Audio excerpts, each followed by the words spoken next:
முக்குளத்து இளைஞர்களுக்கு நீங்கள் என்ன சொல்ல விரும்புறீங்கண்ணே? முக்குளத்து இளைஞருக்கு நான் சொல்லக்கூடியது ஒன்றே ஒன்று தான். ஆரம்பத்துலேருந்து சொல்லிக்கிட்டு இருக்கேன். அதாவது என்னென்னா அதாவது எப்படின்னா எல்லார்கிட்டையும் ஃபோன் இருக்குது. ஒரு பிரச்சனைனா செல்ஃபோனில் வீடியோ எடுங்க, ஆடியோ பதிவு பண்ணுங்க.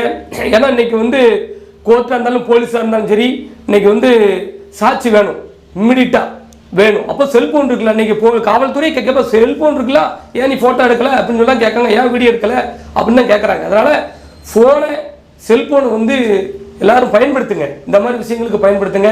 ஏதாவது உங்கள் ஏரியாவில் அராஜகம் நடந்துச்சு, தப்பு நடந்துச்சுன்னா உடனே செல்ஃபோனில் வீடியோவை பதிவு பண்ணுங்கள், அதை உங்கள் எஸ்பிக்கு போட்டு விடுங்க.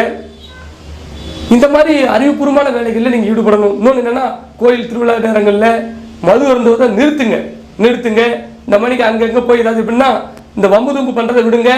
சட்டம் நமக்கு சாதகமாக இல்லை, வம்பா எல்லாரும் சீரழிஞ்சிருவியே. நான் சொல்கிற கேளுங்க, உங்களை காப்பாற்ற முடியாமல் போயிடும். அதனால இளைஞர்கள் கட்டுக்கோப்போடு இருங்க, முக்குளத்து இளைஞர்கள் கட்டுக்கோப்போடு இருங்க. படிக்கிறவங்க படிங்க, நிம்மதியாக படிங்க.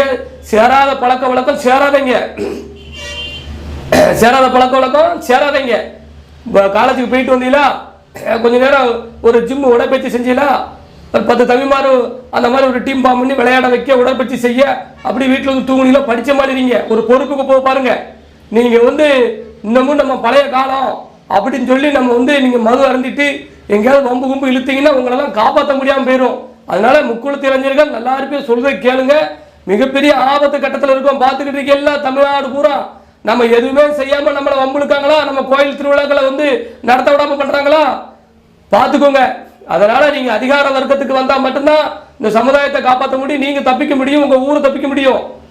அதனால என்னோட பணிவான வேண்டுகோள், முக்குளத்து சமுதாயத்தை உன் கூட பிறந்த மாதிரி சொல்லுதேன்.